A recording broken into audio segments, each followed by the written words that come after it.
चेहरे पर अजीब पीले निशानात थे और हाथों में लंबे कमान थे जिनके तीर सीधे जॉन पर ताने हुए थे। ये देखकर एक लम्हे के लिए जॉन का दिल दहल जाता है। 14 नवंबर सन 2018 की रात बे ऑफ बंगाल के समंदर में एक फिशिंग बोट रात के अंधेरे को चीरते हुए अंडमान और निकोबार के नॉर्थ सेंटिनल आइलैंड की तरफ तेजी से बढ़ रही थी। लेकिन ये कोई आम आइलैंड नहीं था, बल्कि दुनिया की सबसे खतरनाक और मिस्टीरियस जगहों में से एक, जहां जाना पूरी तरह से बैन है। इसकी वजह यह है कि वहां हमारी तरह की मॉडर्न दुनिया का हिस्सा बन चुके लोग नहीं रहते, बल्कि सेंटिनलीज ट्राइब्स रहते हैं, जिनका शुमार दुनिया के आखिरी अनकंट्रोल्ड ट्राइब्स में होता है। ये लोग आज भी स्टोन एजेस जैसी जिंदगी गुजारते हैं। सेंटिनलीज ट्राइब के लोग जो हजारों साल से बाहर की दुनिया से कटे हुए हैं, इतने आइसोलेटेड और एग्रेसिव हैं कि जब कोई बाहर से कोई आउटसाइडर इन्हें देखता है, इन तक राब्ता करने की कोशिश करता है, तो ये उसे देखते ही मार डालते हैं। यही वजह है कि इंडियन कोस्ट गार्ड्स इस इलाके पर सख्त निगरानी रखते हैं ताकि कोई यहां पर ना जा सके। कि नॉर्थ सेंटिनल आइलैंड के लोग कौन हैं, सेंटिनलीज की कहानी क्या है, और आज ये आइलैंड दुनिया के उन आइलैंड्स में किस तरह से मौजूद है कि जो आज की मॉडर्न दुनिया से कटे हुए हैं। कहानी क्या है, आइए समझते हैं।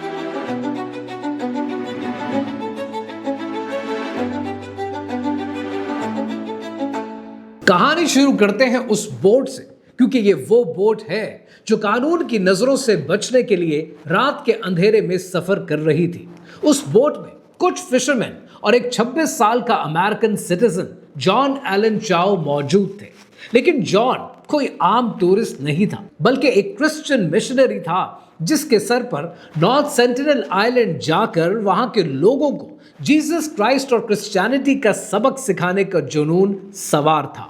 उसने फिशरमैन को ज्यादा पैसों का लालच देकर वहां ले जाने पर राजी कर लिया था।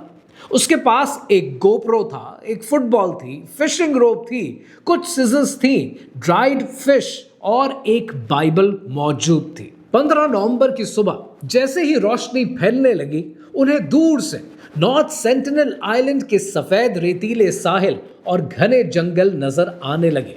जॉन एलन जैसे ही उस आइलैंड की रेत पर कदम रखता है, उसे लगता है कि उसका ख्वाब पूरा होने वाला है और वो उन्हें जीसस के बारे में बताएगा। लेकिन तभी अचानक घने जंगल की खामोशी से 2 ट्राइबल मर्द बाहर निकलते हैं। कपड़ों के नाम पर उन्होंने घास फूस ओढ़ रखा था, जिनके तीर सीधे जॉन की तरफ ताने हुए थे। ये देखकर जॉन का दिल 1 मिनट के लिए दहल जाता है, लेकिन फिर भी इस खौफनाक मंजर में वो अपना डर छुपाकर वो पुरजोश होता है और कहता है कि मेरा नाम जॉन है, मैं तुमसे मोहब्बत करता हूं और जीसस भी तुमसे मोहब्बत करते हैं। वो उन्हें एतमाद में लेने के लिए कुछ ड्राइड फिश फेंकता है, लेकिन उन ट्राइबल्स के लिए जॉन कोई मसीहा नहीं, बल्कि बाहर की दुनिया का एक दुश्मन था। इसके बाद जैसे ही उन ट्राइबल्स ने अपने तीर चलाने के लिए कमान खींची, मौत को इतना करीब देखकर जॉन की रूह कांप गई। वो अपनी जान बचाने के लिए तेजी से भागा, कयात में बैठा और वापस फिशिंग बोट की तरफ चला गया। उसकी जान उस दिन बमुश्किल बची, लेकिन इसके बावजूद उसका जुनून कम नहीं हुआ। कुछ घंटे आराम करने के बाद जॉन ने दोबारा हिम्मत बांधी और इस बार वो आइलैंड के नॉर्थ शोर की तरफ दाखिल होता है। इस मर्तबा साहिल पर लगभग आधा दर्जन ट्राइबल्स उसे घूर रहे थे। उनमें से एक लीडर की तरह ऊंची चट्टान पर खड़ा था, जिसके सर पर एक सफेद फूलों का ताज सजा हुआ था। जॉन वहां जोर जोर से चीख रहा था। चूंकि जॉन उनकी जबान नहीं समझता था, इसलिए वो उनके सामने जोर जोर से गाना गाने लगा और क्रिश्चियन प्रेयर्स पढ़ने लगा। लेकिन तभी अचानक जंगल से एक बच्चा निकलता है और बगैर कुछ सोचे, बगैर कोई वार्निंग दिए एक तीर चला जाता है और तीर जॉन के हाथ में जो बाइबल थी उसे लग जाता है। इस शदीद झटके से जॉन एक बार पीछे की तरफ गिर जाता है। जॉन ने अपनी जान बचाई, फौरन समंदर में छलांग लगा दी और तैरकर किसी न किसी तरह फिशरमैन की बोट पर जा पहुंचा। अगले 2 दिन जॉन अजीब कश्मकश में था। एक तरफ मौत थी और दूसरी तरफ उसका रिलीजियस जज्बा था। चुनाचे उसने तीसरी बार वापस जाने का फैसला किया, लेकिन जाने से पहले उसने अपने पेरेंट्स को खत लिखा। उस खत में जॉन ने लिखा कि आप लोग समझते हैं कि शायद मैं पागल हो गया हूं। इस मिशन में मेरी जान भी जा सकती है, लेकिन अगर मैं इन लोगों को जीसस के बारे में कुछ भी बता सका तो इससे बड़ी कोई बात नहीं होगी। खत में उसने नॉर्थ सेंटिनल आइलैंड को शैतान का आखिरी किला करार दिया और लिखा कि यहाँ क्रिश्चियनिटी का पहुंचना बहुत जरूरी है और अगर इस दौरान मेरी जान भी चली जाती है तो इन लोगों को ब्लेम मत करना। 16 नवंबर सन 2018 की शाम जॉन अपनी डायरी फिशरमैन को देता है और आखिरी बार कायाक पर बैठकर साहिल की तरफ निकल पड़ता है, लेकिन इस बार किस्मत ने उसका साथ नहीं दिया। जैसे ही सेंटिनलीज लोगों ने उसे आते देखा, उन्होंने तीरों की बारिश कर दी और जॉन को कत्ल कर दिया। इसके बाद उन लोगों ने उसकी बॉडी को उसी साहिल पर दफन कर दिया और इस तरह जॉन की जिद, जिसे वो एक मुकद्दस मिशन समझ रहा था, आखिरकार दुनिया के सबसे आइसोलेटेड आइलैंड पर उसकी दर्दनाक मौत की वजह बन गई। बाद में इंडियन अथॉरिटीज ने भी बॉडी को निकालने की कोशिश की, लेकिन सेंटिनलीज ट्राइब के खतरे की वजह से तमाम कोशिशें नाकाम रहीं और आज भी जॉन की बॉडी उसी आइलैंड की सफेद रेत पर दफन है। और यहां से पूरी दुनिया में एक कोहराम मच गया और सवाल उठा कि आखिर ये लोग कौन हैं कि जो आउटसाइड वर्ल्ड को अपने करीब आने नहीं देते। नॉर्थ सेंटिनल आइलैंड अंडमान और निकोबार आइलैंड्स का हिस्सा है। पोर्ट ब्लेयर से ये आइलैंड ज्यादा दूर नहीं है। इस आइलैंड पर सेंटिनलीज लोग रहते हैं। हम उन्हें सेंटिनलीज लोग कहते हैं, लेकिन इंटरेस्टिंग बात यह है कि हमें ये तक मालूम नहीं है कि ये अपनी कम्युनिटी को किस नाम से बुलाते। इन लोगों का लाइफस्टाइल मॉडर्न सिविलाइजेशन से बिल्कुल मुख्तलिफ है। वो फार्मिंग पर डिपेंड नहीं करते, जंगल से फ्रूट्स और हनी हासिल करते हैं, फिशिंग करते हैं, हंटिंग करते हैं और टर्टल एग्स भी कलेक्ट करते हैं।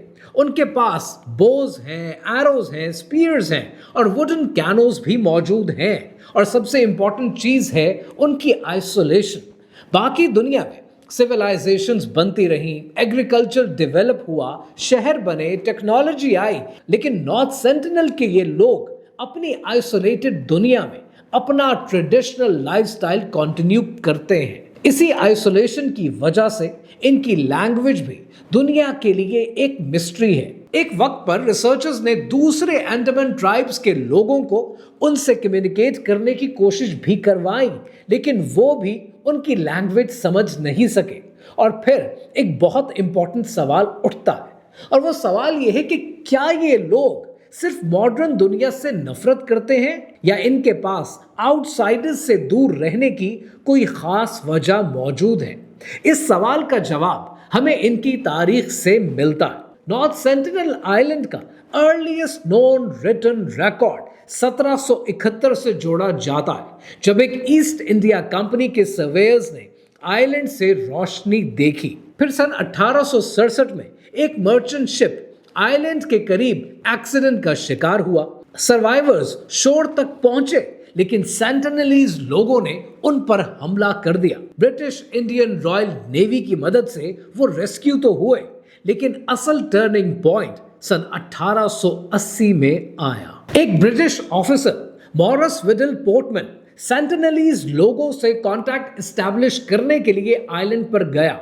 उस वक्त ब्रिटेन दूसरे अंडमान आइलैंड के साथ कांटेक्ट एस्टैब्लिश कर चुका था, इसलिए उसे उम्मीद थी कि शायद सेंटिनलीज के लोग भी कम्युनिकेशन में आ जाएंगे, लेकिन वहां की लैंग्वेज बिल्कुल डिफरेंट थी। पोर्टमैन को आइलैंड पर एक एल्डरली कपल और 4 बच्चे मिले।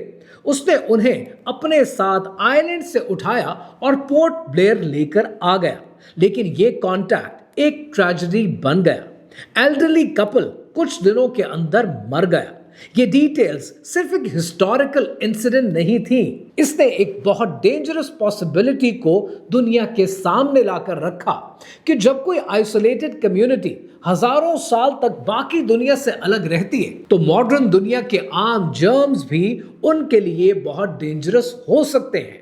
पोर्टमैन ने बच्चों को वापस आइलैंड पर छोड़ दिया और उनको गिफ्ट्स भी दिए, लेकिन जो डिजीजेस उनके साथ आइलैंड तक पहुंची थी उनका क्या हुआ? हमें यकीन से इसके बारे में कुछ मालूम नहीं, क्योंकि नॉर्थ सेंटिनलीज की कम्युनिटी के अंदर उनकी पॉपुलेशन कितनी है, उनका डेथ रिकॉर्ड एग्जैक्टली कितना है, इसका कोई रिकॉर्ड मौजूद नहीं। लेकिन हिस्ट्री ये जरूर दिखाती है कि आउटसाइडर कम्युनिटी अक्सर उन लोगों के लिए खतरे का बाइस बनती है। सन 1974 में नेशनल ज्योग्राफिक की डॉक्यूमेंट्री की एक टीम इस आइलैंड पर पहुंची। कोकोनट्स, यूटेंसिल्स और दूसरी चीजें तोहफे के तौर पर साहिल पर रखकर जाने लगी, लेकिन सेंटिनलीज ने एरोज फायर कर दिए। फिल्म डायरेक्टर प्रेम वेदिया की थाई में भी एक तीर जाकर लगा। कि पहली बार था जब दुनिया ने कैमरे पर सेंटिनलीज के लोगों को देखा। फिर सन 1981 में MV प्राइमरोज शिप स्टॉर्म की वजह से आइलैंड के करीब फंस गया। क्रू ने डिस्ट्रेस कॉल की। सेंटिनलीज लोग शोर पर आए और उन्हें बोज और स्पीयर्स के साथ देखा गया। कुछ दिन के बाद हेलीकॉप्टर रेस्क्यू करने पहुंचा और इस आइलैंड ने एक और इंटरेस्टिंग चीज दुनिया के सामने रखी। सेंटिनलीज लोग शिप रेक से मिलने वाले आयरन को अपने टूल्स और वेपन्स में यूज कर सकते थे, यानी वो आउटसाइडर्स को रिजेक्ट करते थे, लेकिन उनकी चीजों को जरूरत के मुताबिक अपनी दुनिया में शामिल कर लेते थे। लेकिन फिर सन 1991 में कुछ ऐसा हुआ जो नॉर्थ सेंटिनल के पूरी हिस्ट्री में एक एक्स्ट्रा ऑर्डिनरी मोमेंट माना जाता है। इंडियन एंथ्रोपोलॉजिस्ट मधुबाला चट्टोपाध्याय एक पीसफुल कॉन्टैक्ट एक्सपीडिशन का हिस्सा बने। टीम ने वेपन्स की बजाय कोकोनट्स ऑफर किए और इस बार सेंटिनलीज ने कोकोनट्स एक्सेप्ट कर लिए। सोचिए, जिस आइलैंड के लोग अक्सर आउटसाइडर्स को तीर कमान से जवाब दिया करते थे, वहां के लोग खुद बोट के करीब आए और कोकोनट्स लेने के लिए पहुंच गए। एक और एक्सपीडिशन में एक सेंटिनलीज आदमी ने अपना वेपन एम किया, लेकिन एक औरत ने उसका वेपन नीचे कर दिया। ये सीन बहुत इंटरेस्टिंग है, अपनी जात में कितना इंटरेस्टिंग है। शायद हर सेंटिनलीज आउटसाइडर्स को ऑटोमेटिकली अटैक नहीं करता, शायद वो सिचुएशन को देखकर रिएक्ट करते हैं, फैसला करते हैं। लेकिन सन 1991 के बाद ये पीसफुल कॉन्टैक्ट परमानेंट रिलेशन में कन्वर्ट नहीं करता है और फिर इंडियन गवर्नमेंट ने आहिस्ता आहिस्ता ये समझना शुरू किया कि शायद सबसे रिस्पॉन्सिबल पॉलिसी ये है कि इन लोगों को इनकी मर्जी के बगैर मॉडर्न दुनिया में इंटीग्रेट ना करने दिया जाए। इस पॉलिसी को broadly eyes on hands of approach कहा जाता है, यानी नजर रखो लेकिन इंटरफेयर मत करो। फिर सन 2004 में इंडियन ओशन में एक डेवस्टेटिंग सुनामी आया। दुनिया को कंसर्न था कि नॉर्थ सेंटिनल आइलैंड के लोगों का क्या हुआ होगा। इंडियन कोस्ट गार्ड का हेलीकॉप्टर आइलैंड के ऊपर गया और नीचे से तीरों की बारिश हो गई। इन तीरों का मतलब क्या था? ये तीर एक अजीब तरीके से एक पैगाम देते हैं कि हम जिंदा हैं, हमें अकेला छोड़ दो। 2006 में 2 फिशरमैन एक्सीडेंटली आइलैंड के करीब जा पहुंचे। उनकी बॉडीज बाद में शोर पर देखी गई और रेस्क्यू अटेम्प्ट के दौरान भी कोस्ट गार्ड को रेजिस्टेंस का सामना करना पड़ा। इसके बाद नो गो रिस्ट्रिक्शंस और भी ज्यादा स्ट्रिक्ट कर दी गई। और फिर सन 2018 में जॉन एलन चाओ का एक्सीडेंट हुआ, यानी एक बार फिर बाहर की दुनिया ने आइलैंड के दरवाजे पर दस्तक देने की कोशिश की और आइलैंड का जवाब इस बार भी सेम था कि वापस चले जाओ। अब सबसे इंपॉर्टेंट सवाल कि नॉर्थ सेंटिनलीज लोग आउटसाइडर्स को देखकर इतना एग्रेसिव रिएक्शन क्यों देते? क्या वो नेचुरली वायलेंट हैं या हम उनकी हिस्ट्री को समझे बगैर उन्हें जज करने की कोशिश कर रहे हैं? हमारे पास उनकी अपनी रिटन हिस्ट्री का कोई रिकॉर्ड मौजूद नहीं है। हम उनकी लैंग्वेज तक नहीं समझते, हम उनकी कम्युनिटी के अंदर जाकर उनके इंटरव्यूज नहीं ले सकते। इसलिए हम सिर्फ उन इंसिडेंट्स को देखकर कंक्लूजन निकाल सकते हैं जो बाहर की दुनिया ऑब्जर्व कर रही है। और उन इंसिडेंट्स में एक पैटर्न नजर आता है। जब आउटसाइडर्स उनके आइलैंड पर फोर्सफुली या रिपीटेडली पहुंचने की कोशिश करते हैं तो रिएक्शन अक्सर हॉस्टाइल नजर आता है। सन 1867 का शिपरेक या 1880 का पोर्टमैन एक्सपेडिशन या 1974 का नेशनल ज्योग्राफिक कॉन्टैक्ट या 1981 का प्राइम रोज इंसिडेंट या 2006 का फिशरमैन का वाकया और फिर 2018 का जॉन एलन चाओ।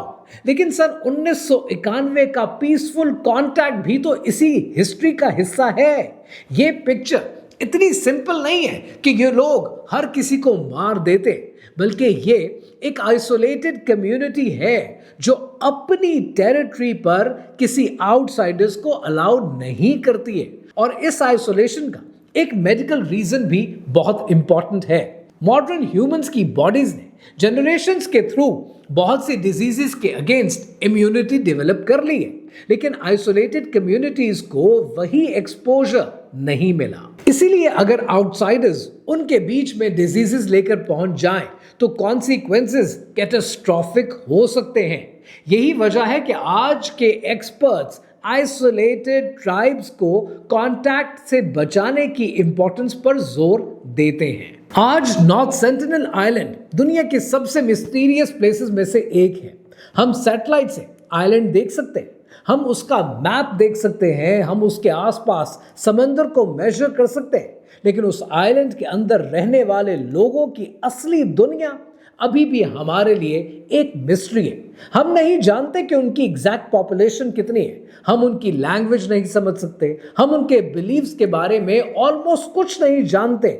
हम ये भी नहीं जानते कि वो अपनी कम्युनिटी को किस नाम से बुलाते हैं। और शायद सबसे इंटरेस्टिंग बात यही है कि इतनी मॉडर्न दुनिया के बावजूद वो हमारे पास आने के लिए मजबूर नहीं है। जॉन एलन चाओ ने सोचा था कि वो उन तक एक मैसेज लेकर जा रहा है, लेकिन सेंटिनलीज के लोगों के लिए शायद वो मैसेज बिल्कुल उल्टा था।